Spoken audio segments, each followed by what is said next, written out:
Dre all day. Tuned into the show where you learn the discipline to show up day after day to do the work, the confidence to put yourself out there boldly and authentically, and the mental toughness to continue showing up, doing the work, putting yourself out there, even when the success you've expected to achieve is yet to be achieved. And on top of all this, you get a huge dose of personal initiative. What is that? That is the go-getter energy that moves any one of us, including yourself, to go and make things happen instead of wait for things to happen. And then we put all this together into a series of frameworks, approaches, insights, strategies, techniques, and mindsets, all underneath the umbrella of one unifying philosophy that is called work on your game. My name is Dre Baldwin, also known as Dre All Day, and welcome to the show. And today's topic is how to extend your prime. Yes, how to extend your prime, how to make it last longer. If you don't know what I mean by prime, don't worry, I will explain. I'll never leave you hanging as far as understanding what I'm talking about anytime ever on this show. But before I do that, let me tell everybody, I send out a daily motivation text every single morning to everyone who's in my texting community. The only thing you need to do to receive that daily motivation text is to text me at the following number, 305-384-6894. Once you text me at that number, you'll be in my texting community, which is growing by the day. And trust me, I know it's growing because every day I'm going through and replying to texts, and it's not every day that I notice the difference because, it's like the boiling water, but it's like every week I realize I'm spending more time responding to those texts. So I'm going to keep doing it, at least for now. I'm responding to all the texts that I get. So if you text me there, you'll be in my text community. You'll get my daily motivation text every day straight to your phone free of charge. The number is down below in the show notes. Again, it is 305-384-6894. So today's topic again is about extending your prime.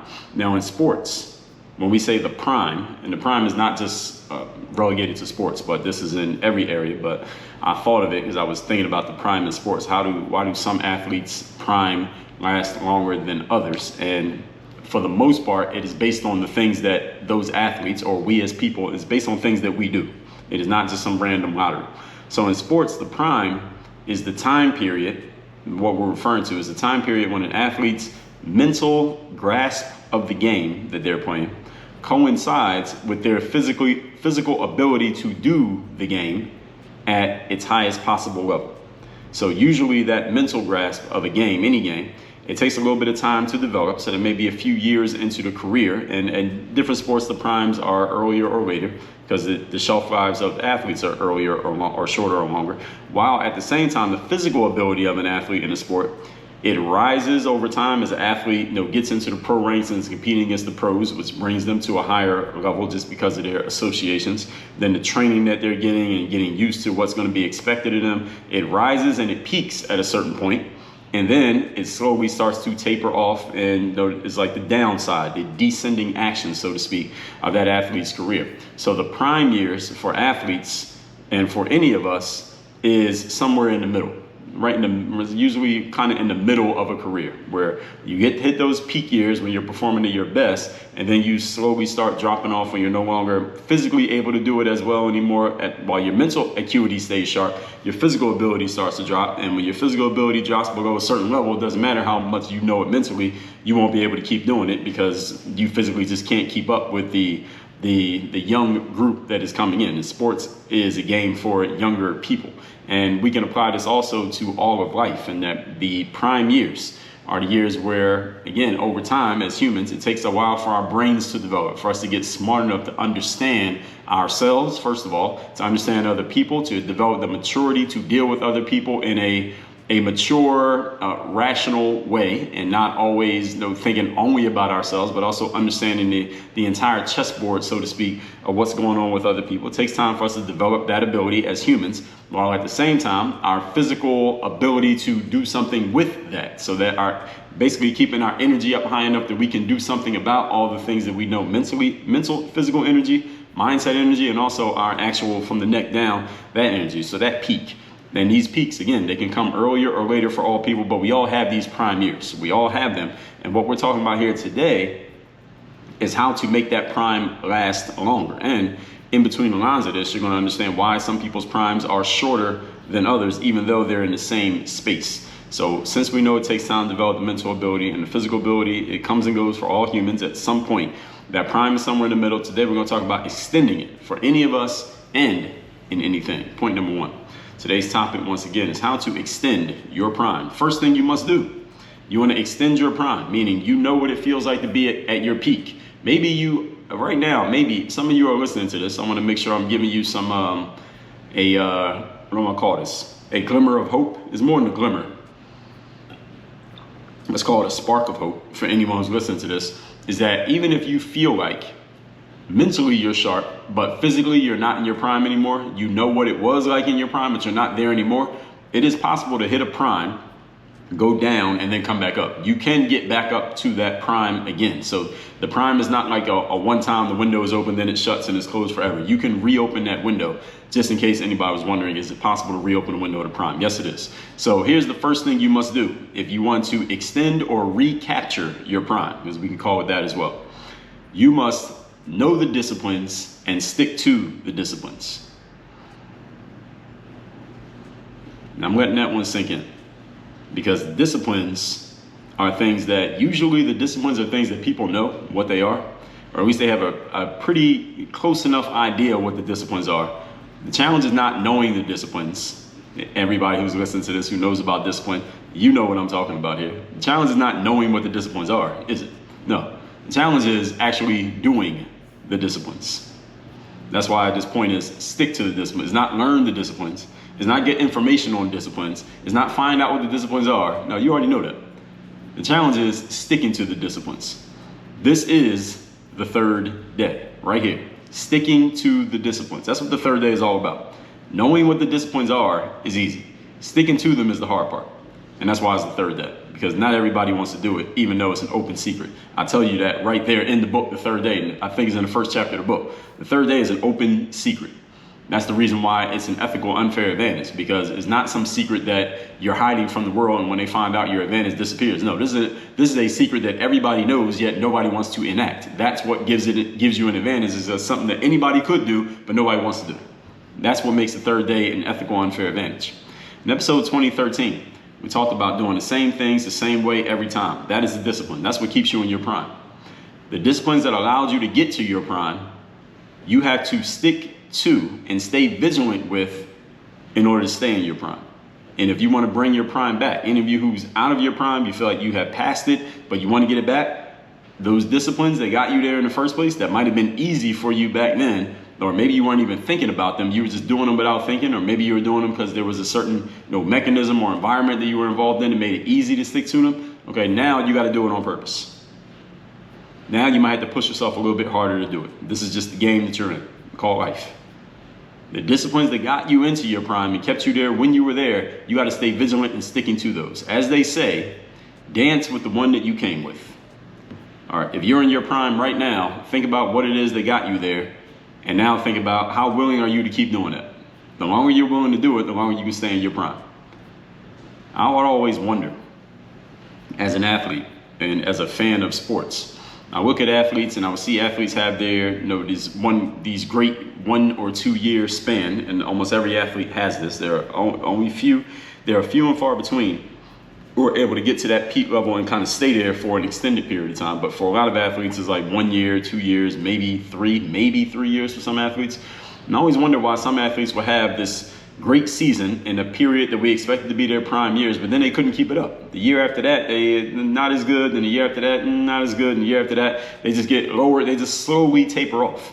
And I would always wonder, why didn't this athlete just stay in their prime? It's not like they were so old that they couldn't do it. But now I realize why. After talking about and writing about the book, The Third Day, and talking about these work on your game philosophies and all the people that I worked with and talked to over the years, now I know exactly why this happens.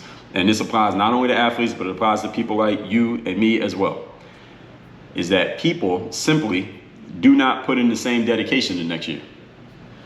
See, let me explain to you what I mean. And I talk about this in The Third Day as well. You see, when you reach your prime, when you get to your peak, your best level of performance, that's when the mental side and the physical side come together at the same time, and you're just hitting on all cylinders and dominating. When you do that for the first time, this is also you realizing, okay, now I'm performing at my highest possible level. Here's what you also learn. You now know what it took to get there.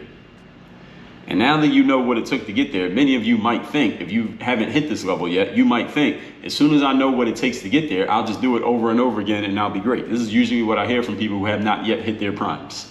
Say, Dre, I just need to know what to do. I just need to know what to do. Somebody can just tell me what to do and tell me the things that I'm gonna need to do. I'll just do it over and over again. I'll take it and run with it, and I'll be great. That's what everybody thinks until they hit their prime. Everybody thinks that as long as I just do that thing over and over again, as long as I get the information, I'll do that thing over and over again, and then I'm going to hit my prime. But let me tell you what actually happens, okay? That's what you think is going to happen. Let me tell you what really happens. What really happens is when people realize what it actually takes to be at your highest possible level, now you are faced with a question. You didn't know there was a question. Let me tell you what the question is. The question is, am I willing to do this again? That's the question.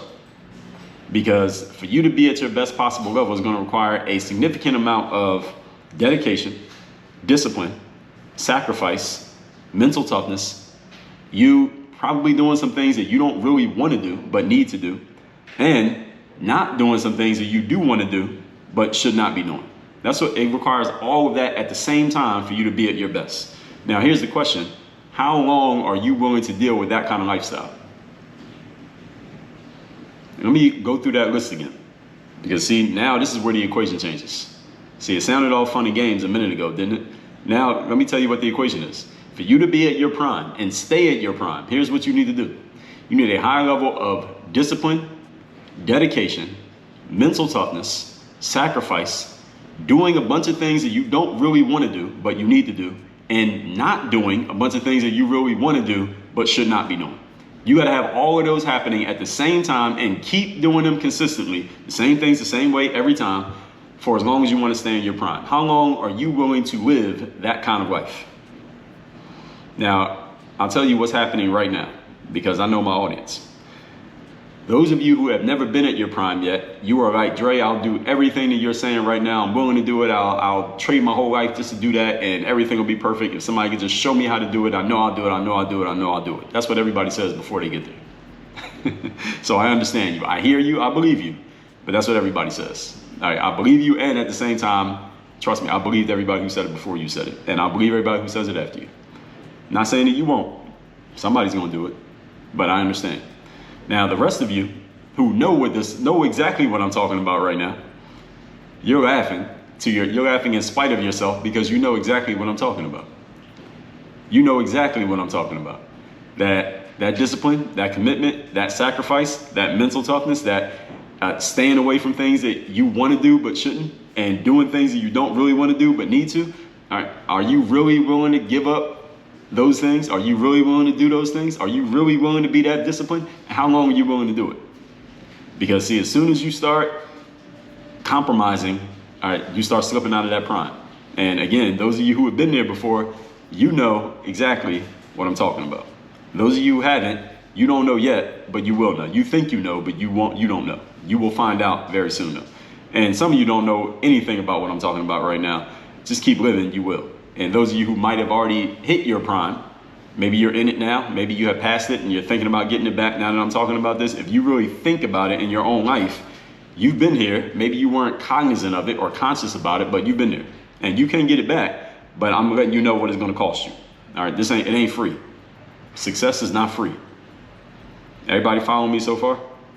See, when you know what it feels like to hit your prime, now you know how much dedication it took to do that. Are you going to do that again next year? You willing to do that every month? You willing to do that every day? All right, you see how great of a day you had today. You want to do this every day? Probably not. Now, you might say yes before you know what it really takes, what it really feels like to do this every day. Everybody says, yeah, I'll do this every day. I'll give you an example. Let me give you this example. I remember when I was maybe, how old was I at this time? I had to be probably about 22, 23. I was out of college. I was at my local playground, Finley Recreation Center, Mount Airy, Philadelphia, where I'm from, uptown. And it was one of my days off. At the time, I'm working at Foot Locker. I had not yet signed a professional basketball contract. I was working at Foot Locker. I didn't sign my first contract probably till that following summer of 2005. I was at the playground by myself just practicing, and a couple of younger kids came around to the park. And I knew these kids. One of them was from my block. I remember his name was Chris, and he had one of his boys with him. They were a little bit younger than me. I was 22 at the time. Chris and his boy, they were maybe 19, 18, something like that. And they were not basketball players, but they were basketball adjacent. Any of you who's from the kind of neighborhood that I'm from, you know, every young man in the neighborhood takes their time and they try their hand at basketball, but they're not serious about it. They were those kind of guys. They would play every now and then if it was convenient, but otherwise they will walk past the playground looking pretty, talking to girls, etc. Whatever it is they were doing. I don't know, but I was on the basketball court. So I'm on the court practicing, right, by myself, nobody else out there. They walk up, they see me, they're like, what's up, Dre? We talking, whatever. And they're like, yo, you trying to play a game? No, one of them asked me to play one-on-one. And I looked at him and I'm like, all right, ain't no way this kid's beat me one-on-one. So I'm like, I'll play y'all 2-on-1. And I remember saying this to them. They looked at each other like, men with some kind of pride. They looked at us like, fuck that. He good, he ain't that good. He ain't beating us 2-on-1. Fuck that, he ain't beating us, let's go. So we start playing 2-on-1, me against these two kids. And of course I kicked their ass. We played about 4 or 5 games and I beat them in all the games simply because, for several reasons. First of all, I was out there practicing, working on my game every day. They were not. They would walk, like I told you, they would walk past the playground. They were not basketball players. They didn't have developed skill. I mean, they knew how to play and what to do, but they were not skilled enough that they were going to really beat me in the game. They didn't have skills because they didn't practice.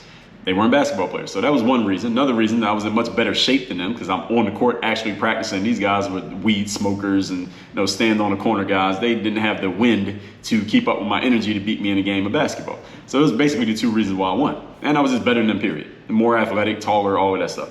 So I remember after we played about 4 or 5 games, I beat them in all the games. I remember we were sitting on the bench after the games.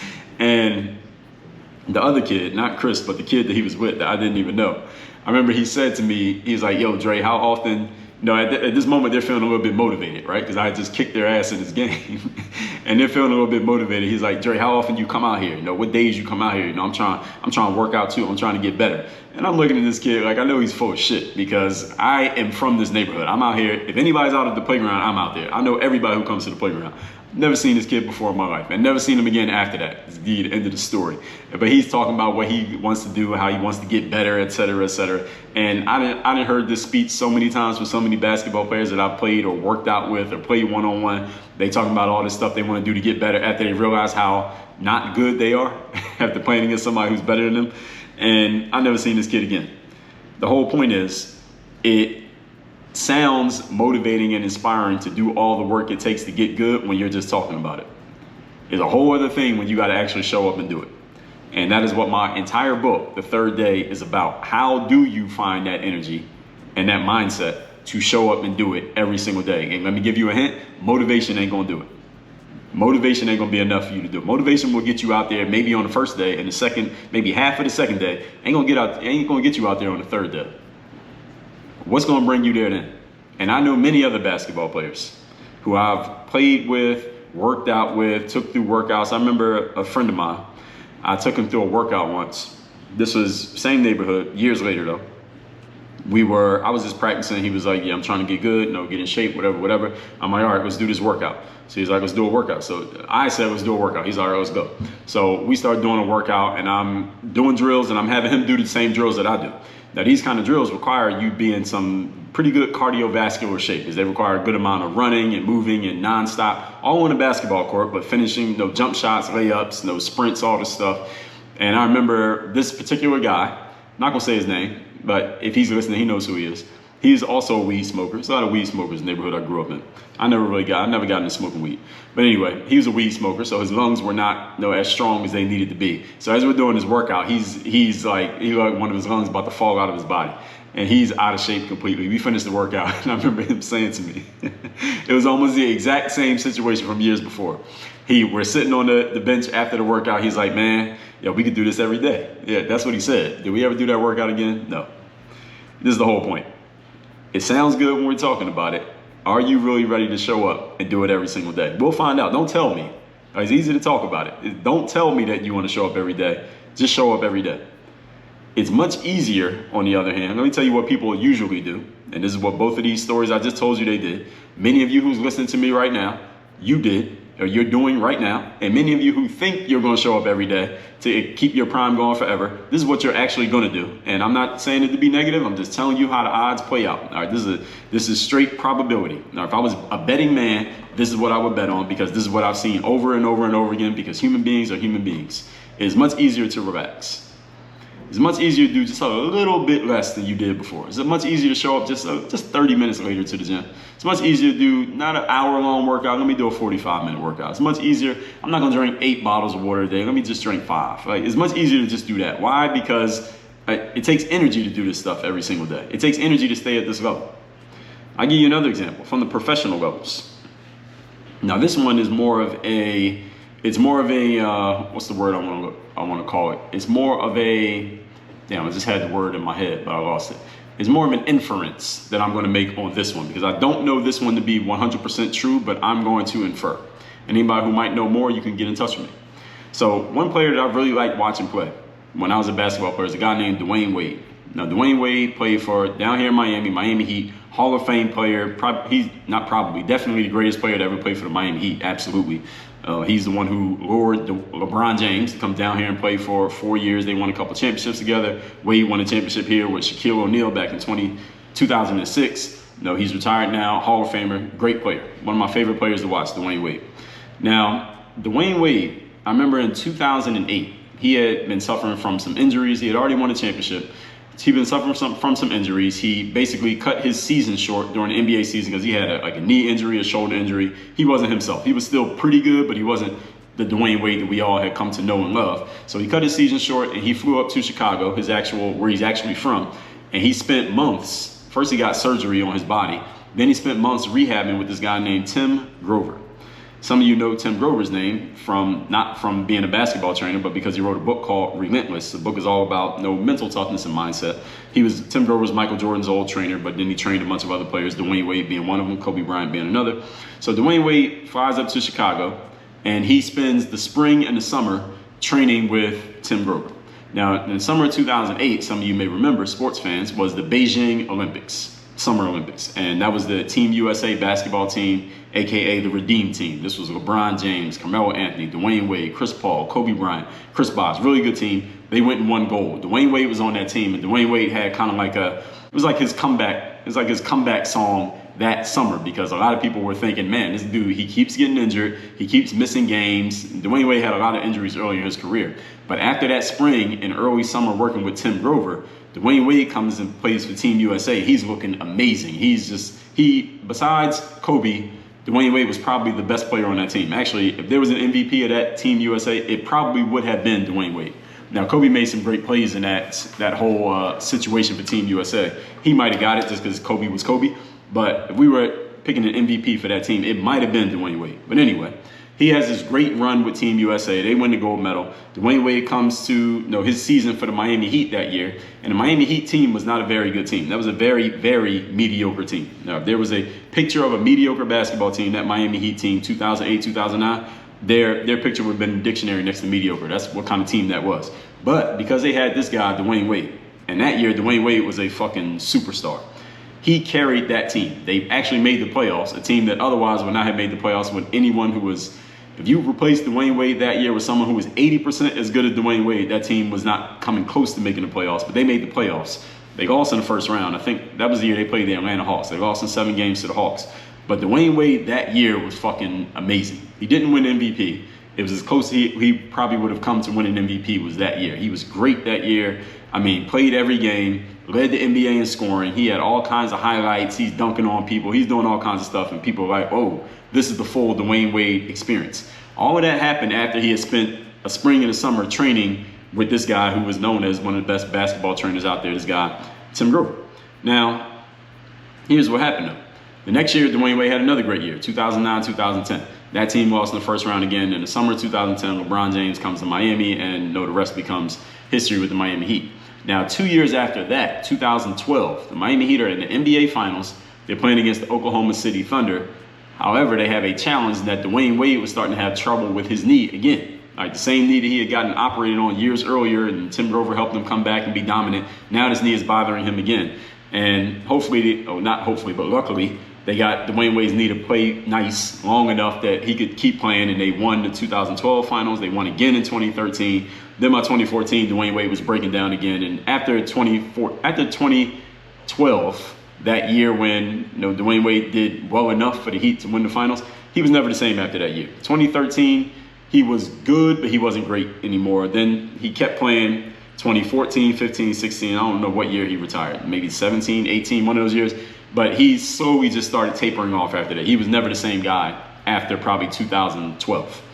Now, I'm telling you all of that to tell you this. Now, I didn't know what happened. I'm like, damn, no, Dwyane Wade's body, it just kind of broke down. Sometimes that happens with athletes. I mean, the body is not made to do what we put it through as athletes. But here's the inference that I made, because I put this whole thing together, is that I read the book, Tim Grover's book, Relentless, and he tells the story of how in 2012, he got called by some people in Miami, like, hey, can you come down here and help Dwyane Wade out because he's having some issues with his knee and our trainers can't help and nothing we're doing is helping. Maybe you can help. And Tim was telling that story to relay the point that he's the kind of trainer that everybody calls on after all the guys tried and they couldn't do it, they call me. And that was the point he was making. So he tells the story about Dwyane Wade. And I inferred through reading the story, and because one of the things Tim Grover said in the book was, I had not worked with Dwyane in a few years by that point, so I didn't know what he had been up to since then. So I had to find out. He was like, I had like 2 hours to find out what he'd been doing to his knee or with his knee for the last couple of years, so I could do what I could do to try to help him be able to play in these games to help the Miami Heat win the NBA championship. And he didn't go into any more detail because, I mean, he's not going to say anything bad about his guy. I mean, he did train this guy. And what I inferred from that story was, wait a minute, Dwyane Wade had his best season in the NBA after he spent the offseason working with this trainer, and then he stopped working with him. He stopped working with Tim Grover after he had his best year of his career working with Tim Grover. And again, Tim didn't he didn't go into any detail on why they stopped working together, or he didn't even say that they had stopped working together, but he said just one little half sentence, I hadn't seen Dwyane in a couple of years or worked with him in a couple of years, so I had to find out what he'd been doing. And this is the whole point that I'm making. I'm telling you that story to tell you this. And this is not a diss of Dwyane Wade. I just told you he's one of my favorite players to watch. Is that whatever Tim had Dwyane Wade doing to have that great season in 2008 going into 2009, maybe, just maybe, and again, this is just an inference. Maybe I'm wrong. Dwyane Wade hears this. He can correct me. Maybe Dwyane Wade just didn't want to do, again, what Tim Grover had him do that previous summer. Because if he had, maybe he would have stayed at that level for longer. I don't know. And I'm telling you that story to say, this is one of the best athletes in the world here. This guy's a Hall of Famer at what he does, Mr. Wade. Even he could be susceptible to the same thing I'm telling you that you could be susceptible to. See, the point is, you can't fall off the wagon once you hit your prime, because the older you get physically, those physical tools they don't bounce back as well. They're not as bouncy, meaning it's harder to get it back once you lose it.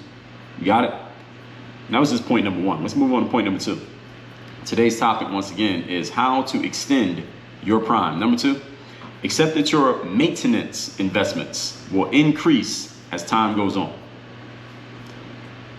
Translation is that it will take more effort and more discipline for you to stay at the level of your peak the older you get. And every single day you're getting a day older, just in case you didn't know. It will take more time, more effort, more energy, more discipline, more commitment to stay at the same level the older you are. Why? Because the human body, this is just the way that it works. Sorry, unless we got a Benjamin Button out there, you grow backwards. The rest of us, we all got to deal with this reality. So here's the key to extending your prime. Accept that you have to do more as time goes on just to remain at the same level. You got that? Myself, for example, I don't play basketball anymore, but I still use my body a lot. I work out every day. I run. I do cardio, exercise and running like a couple times a week. And I used to do foam rolling. I still do foam rolling, but I used to do foam rolling and it would take me like 7-8 minutes. On the days that I run, I would do foam roll after I run. It'd take me 7-8 minutes. Nowadays, it takes me, now I'm a little bit more meticulous in how I do it, granted, but I need to be. It takes me probably 13 to 15 minutes to do foam rolling now. It's just a small example, but the point is, it takes more investment from me to stay at the same level that I've been at. When I run, like I ran today, as a matter of fact, the day that I'm recording this, I can still feel it in my legs. I'm recording this at 2:40 in the afternoon. I ran at like 4:40 in the morning. I'm still feeling it in my legs, the run that I did this morning. Whereas 10 years ago, had I run the same distance, same pace, maybe even faster, I wouldn't be feeling it anymore. This is just the reality of how it is for human beings. The key to extending your prime is accepting that there is more that will be asked of you if you want to stay at this level as time goes on. When I was, for example, ages 19 to 25, by the time you hear this, I'm 40 years old, but when I was ages 19 to 25, I would not stretch. I did not do any foam rolling. I didn't do yoga. I didn't pay attention to what I was putting in my body, at least not in a way like I'm doing something good for my body. I ate or drank whatever I wanted, and it didn't matter. I could get away with it. Why? Because I was 19 to 25 years old. I could walk in the gym the next morning, pick up a basketball, easily dunk it with two hands with no stretching, no warm up, no nothing. I go play basketball for 3 hours, play pickup in college or in the pros or wherever I was playing, eat pizza for dinner, drink some Bankers Club vodka at night, then drink some soda, drink beer, juice, whatever, no water, then be great on the court again the next day as if none of that had even happened. The system just flushed it out. But as I got older, that was no longer possible. I had to become more disciplined about my workouts, about my training, about my maintenance, about my eating. I had to be more disciplined about that stuff if I wanted to stay at the same level. I didn't have to do it. If I wanted to allow myself to fall off, I could just keep doing the same things and my body would have fell off and I wouldn't be working out the way that I do now. I wouldn't be in the shape that I am today had I just let myself fall off. I realized this and I made my adjustments. Now again, here's the question. Who wants to do this? Who wants to do these things? Not many people want to do this. I mean, everybody talks about doing it, but how many people actually want to do it in such a way they actually act on it? They do it. This is why many people hit a peak and then they either slowly or quickly fall back down to earth. It's not that they don't know what it takes. Most people know what it takes. At least they have a semblance of an idea of what it takes. But the real differentiator is, do you actually do it? Differentiator between people in life is not knowledge. Or it's not a knowledge gap. Even though most people will tell you that what they're missing is knowledge, they're not missing knowledge. What people are missing is the willingness and ability to execute. It is not knowledge.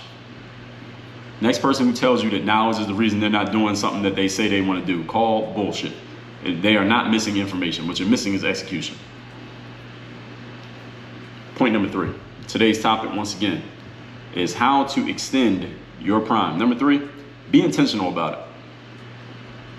The usual prime, as I explained, comes and goes. You want to extend your prime, this must be an intention. This is not something that happens by accident. Anyone who extends their prime is either lucky, a very rare few are lucky that their prime just extends and they're not even thinking about it, or there's 99.9% of people who extend their prime further than the average, they're doing it on purpose. To extend your prime requires planning, strategy, sacrifice, and lifestyle adjustments. Let me say that list again. To extend your prime requires planning, strategy, sacrifice, and lifestyle adjustments. All of them. Not one of them. It's not a pick and choose. All of them. And if you did well enough during your prime, if you really think about this, people who did well enough in their prime period, why would you keep making more and more sacrifices to stay at that high level? I mean, you already did it. Who wants to keep making sacrifices when you already made sacrifices, you did well? Now it's time for you to relax. Now it's time for you to kick back and relax. Why not lay out on the beach? Why not sleep in a few extra hours? Why not stay up late a little bit? Why not have a few drinks? Why not enjoy life? Why? Why keep doing all that hard work? You already did it. You don't have to do it forever.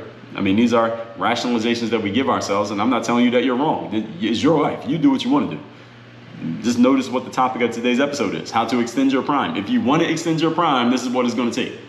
The reason why people don't extend their prime, I'm giving you the reasons right here so that you understand. And again, I'm giving some of you the reasons that you're going to be using, and I'm not judging you. I'm not saying that you're wrong. I'm just letting you know what it is so that when you do make a decision, you know that you indeed are making a decision. If you did well enough during your prime, continuing to make those sacrifices is a tough call. You may have already gathered enough in the form of rewards from your original prime that maybe, hey, look, it doesn't matter to you to stay in your prime. You're good. You got enough during that 3-year period that you don't need to keep doing it. You don't need to keep going after it. And that's all right if that's how you feel.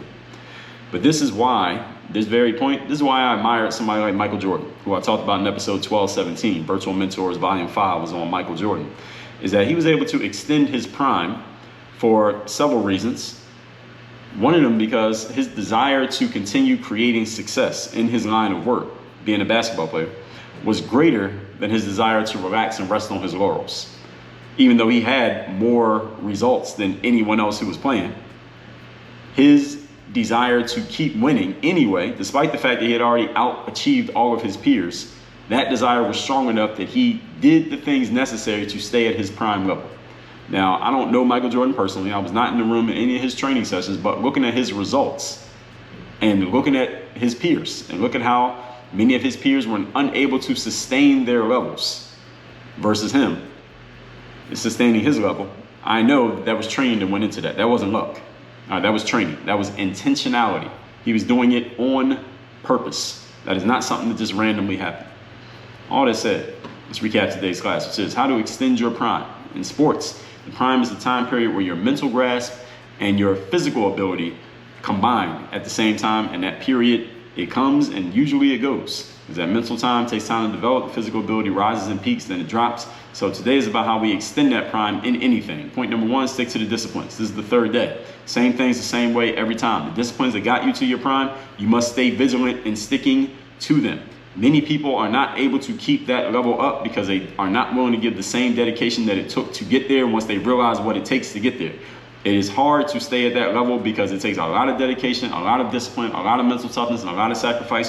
Who wants to do that for their entire lives? Not many people. Point number two, accept that your maintenance investments will increase as time goes on. Why? Because this is how human beings are designed. We reach a certain peak physically, then we start sliding down a mountain. If you want to stay at that peak of the mountain, you have to give more and more and more as time goes on to stay at that level, simply because your body does not bounce back as easily when you're at 45 as it did when you were 25. This is just how it is. Now, if anybody can defy this, or there's a scientist who can fix it, let me see who they are. Let's find out what's going on. So I know how easy it was to bounce back when I was ages 19 through 25. It's not as easy to bounce back at 40 years old. I had to do more work to bounce back and stay at the same level. I have to give more effort. I had to be more disciplined. I have to be more intentional about my maintenance, simply because the body is not as bouncy as it was back then. Now, I could easily just let it go if I want to, but I make a conscious choice to keep it at that level. I know I got to make an investment. I got to make some sacrifices to do that. Who wants to do that? Not many people. This is why many people hit a peak, then they slowly or quickly fall down to earth. Point number three, be intentional about it. Usual prime for most people comes and goes. Anyone who extends their prime is either rarely lucky or mostly doing it on purpose. This requires planning, strategy, sacrifice, and lifestyle adjustments. And if you did well enough during your prime, who wants to keep making more and more sacrifices to stay at the same level? Many people are like, no, I did enough. I paid my dues. I don't want to keep making those sacrifices. It's time for me to move on to something else. And that's completely all right, as long as you know that you are making an intentional decision. All that being said, text me to get my daily motivation text every single day directly to your phone. My number is 305-384-6894. And you want to get coached by me, I have two coaching programs. My one-on-one is called the 30 Day Mastermind. My group program is called the Bulletproof Mastermind. Get information on both by going to workonyourgameuniversity.com. Work on your game. Dre, all